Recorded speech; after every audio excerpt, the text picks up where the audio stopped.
Hello guys, and welcome to a new Wargame video today by me, Vulcan. Today I'm doing a 4v4 on 3 Mile Island. I know I did the same map a couple of videos back, but this game really showed off some of the changes that I made to my deck recently. Now that's for my All Nations NATO deck. Recently, people have started to go back to using helicopters a lot after the nerf that stopped them using mobile infantry and helicopters. And if you don't know what that nerf was, basically when your helicopters used to get shot down, you didn't used to lose a squad inside it. But now when a helicopter gets shot down with an infantry squad inside, they just plummet into the ground and they all die. So basically that put a lot of people off using helicopters, and therefore the APC kind of meta came in, where most people brought in their infantry in heavier APCs and used those on the front lines. Now people still do that and it's still a viable strategy, but in order to win 1v1s and 2v2s nowadays, it really seems that you have to make use of a lot of mobile infantry. So, on my deck at the moment, I currently have Hueys with riflemen and Hueys with light riflemen, and then I also have twin Hueys, which are the Hueys with miniguns on the side with US Marines, and that basically makes up the majority of my infantry. I still have my old Fuchs Milan and Jagdkommando combo because I still think that's really powerful, especially just as an HGM deterrent. So people come up to that and they see 4 HGMs firing at them, and they're Milans, so they're big missiles and they are very threatening.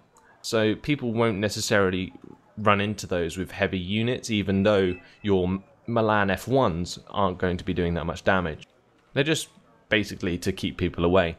Now I also still have my Marder 1A2s with the Panzer Grenadiers. Another combo I think is very good. Pretty expensive, mind you. The Marder 1A2 though has an accuracy of 5 on its autocannon, and that can come in very handy. Now, to follow up this big push you can see here, I've got 2 Marder Roland 2s of course.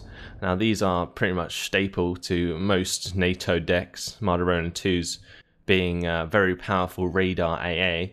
Now ideally in this deck I would have brought in more AA at the beginning, but because I was spending so much on infantry to secure the middle sector, I really sort of held back a little bit on the AA and just went for full on infantry.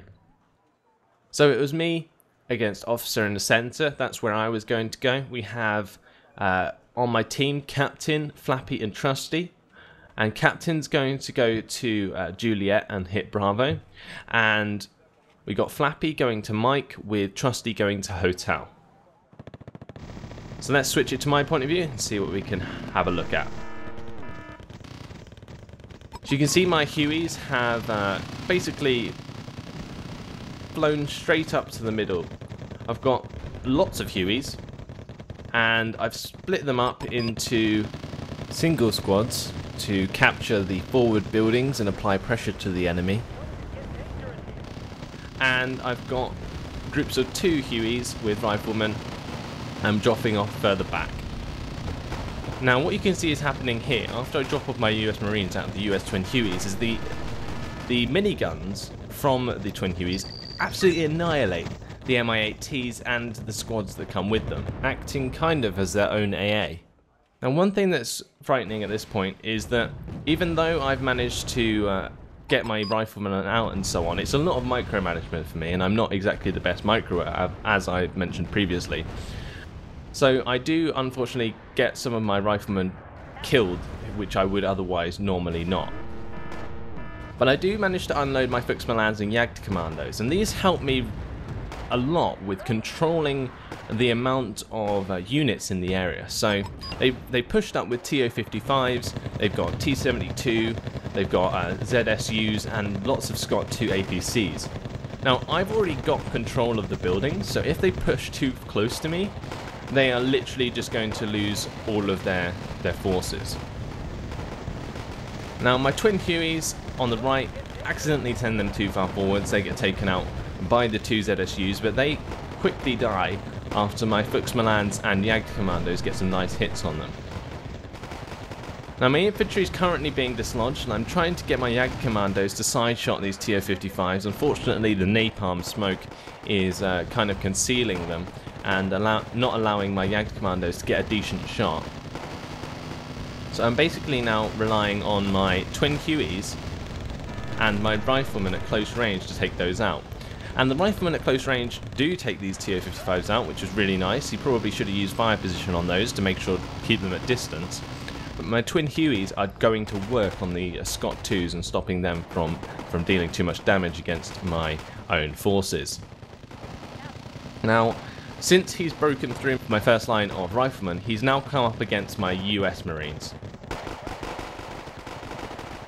And these Commandosi don't stand a chance. They literally get annihilated, especially considering he ran them all the way through his own napalm. Now to get rid of this TO-55 on the right, I swing round my Marder 182s. Now you're probably thinking, why are you sending an APC up against a tank with a main gun? Well, like I was saying earlier, these APCs are very, very good, the Marder 182s. They have an accuracy of 5 and an AP power of 2 on those autocannons. Now while this is all going on, they do napalm me with these Su-7Bs. 2 of them, for them, get shot down, which is a very, very good bonus for me. And he gets away with 1. So that does dislodge my infantry, but he doesn't follow it up with anything, which basically allows me to move my infantry forward rather than have to retreat. And like I was saying earlier, the Marder 182s, they push forwards, unfortunately find T-72s, but do take out the TO-55, which was a big threat.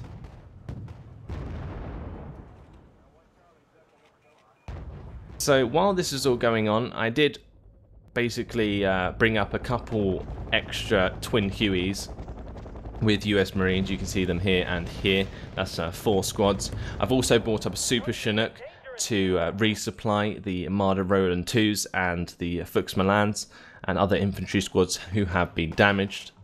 And meanwhile elsewhere, I'm bringing up STRV 103Bs to help with tank pressure from those T-72s.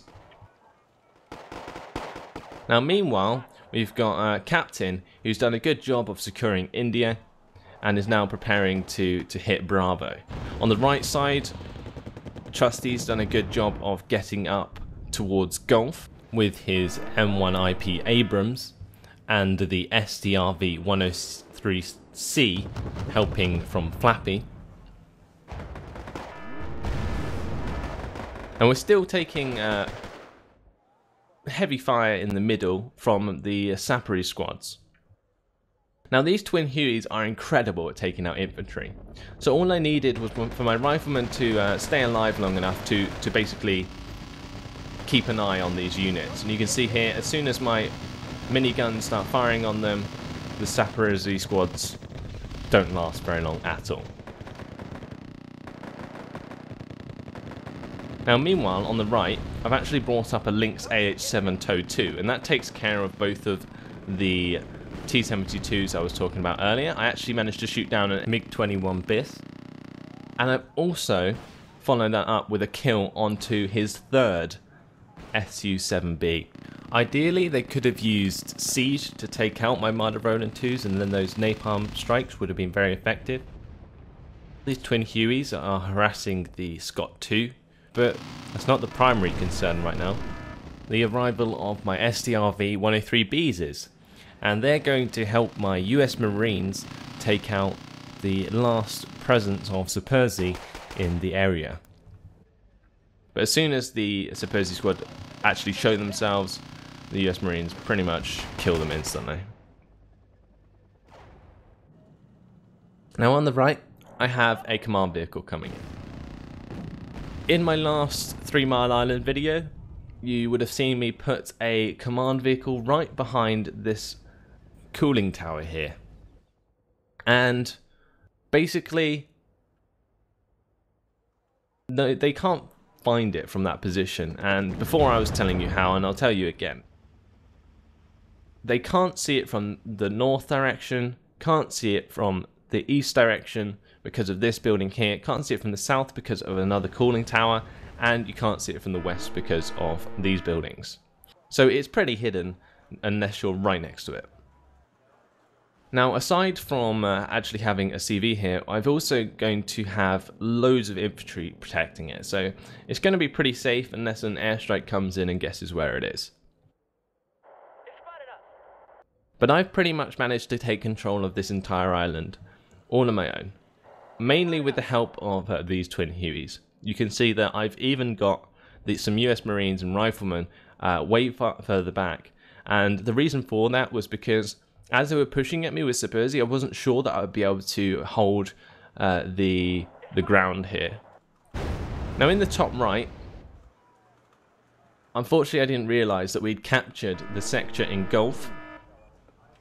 And therefore I lose a couple of my ferrets to these Mi-4 AVs that were camping the spawn.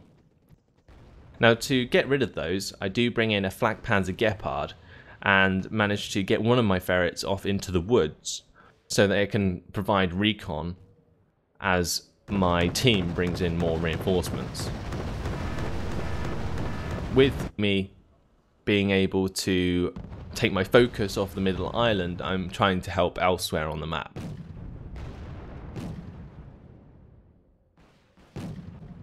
And you can see that I'm bringing up a recon helicopter to keep an eye on things as I go.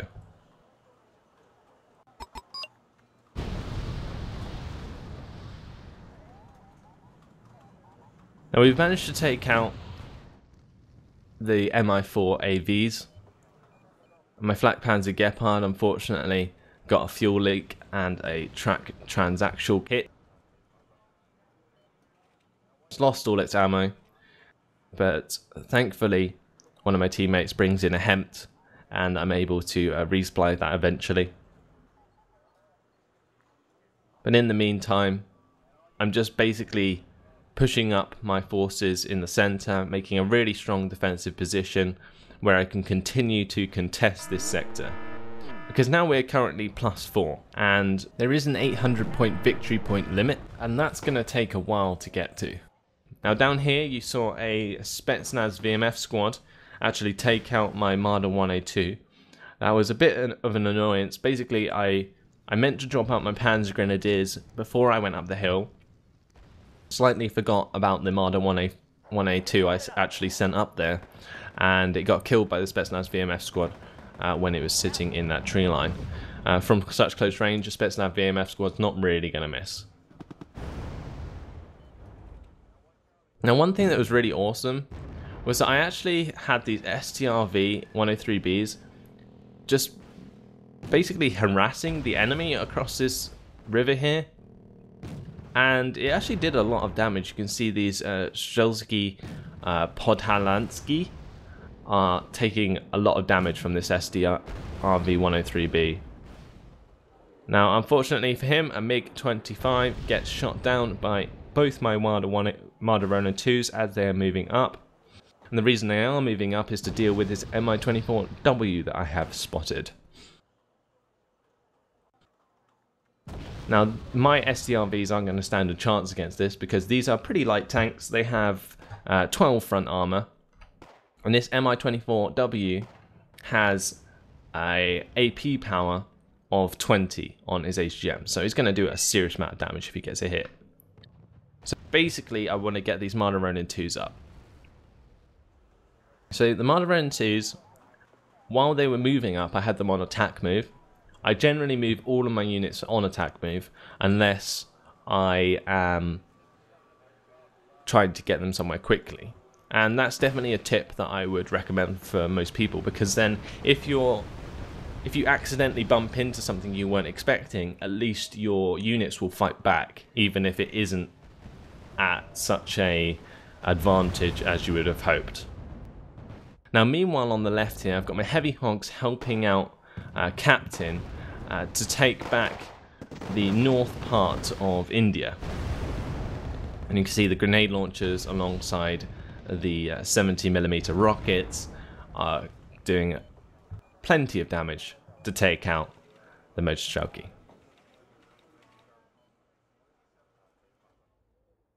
So I managed to get some recon up to the front line.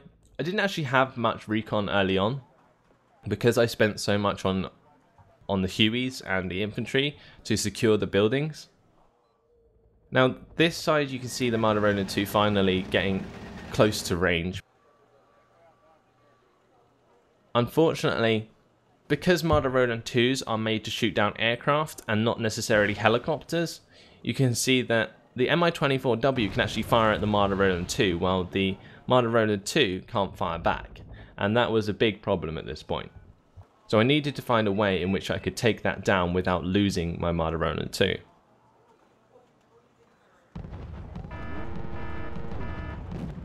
Now, you can see that I've just discovered these ZSU-57-2s here. They're a pretty big deal against my helicopters. The idea was I was going to send these twin Hueys up to take out the Mi-24W, but basically, because the ZSU was in the way, I turned them back. Now, these twin Hueys, which were damaged from earlier, I've actually sent them back to base in the meantime and resupplied them and brought them back to the front line because I really like using them to continue the pressure after taking the original objective. Now here you can see a wild weasel nearly crashes into Captain's M60. Now, they were trying to take out the heavy anti-air that was sitting in this area. You can see the wreck of a book that was taken out by those wild weasels. They actually brought in 2 of them, and both of them got shot down. The AA presence was just too great, and I lost both of them, unfortunately, even though the ECM was pretty amazing. Now, in the middle, another napalm bomber comes in, gets itself shot down. Does manage to dislodge my SDRV 103Bs and my Fuchs Milan.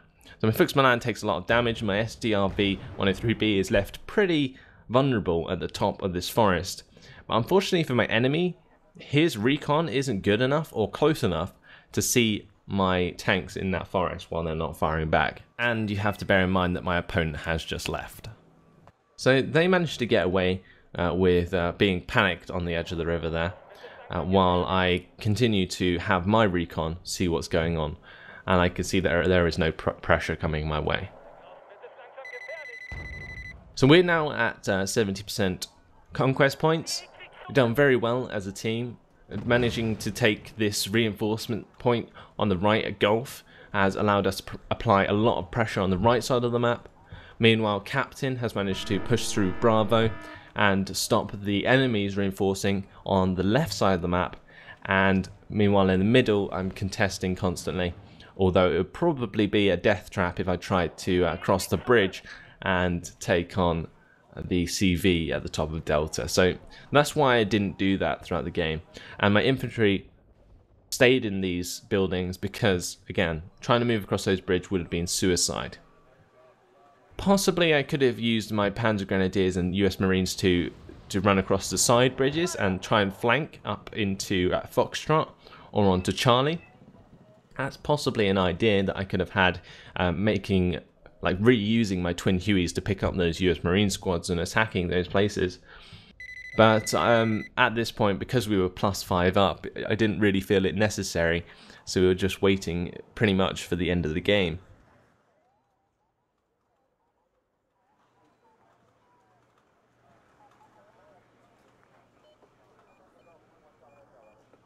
So as we're trying to finish off this game, the push is mostly coming off the right side. My teammate asked for some recon on this side, and I brought up a HKP-6A, and I told them that there was a squad of infantry sitting in this forest here. And you can see because of this recon, we managed to pick off a BRDM AA unit. And now myself, I'm bringing up some mortars to help me take on the enemy defences in the centre. I probably should have done it a bit sooner to take care of those ZSUs, but by this point in the game, it was just me spending points for the sake of it. Now, in the center, you can see that I managed to get my STRV-103B up and snipe the ZSU that was defending the air. And this is now allowing for me to bring up my Lynx AH-7 TOW 2 to take out the T-72 that's covering the bridge.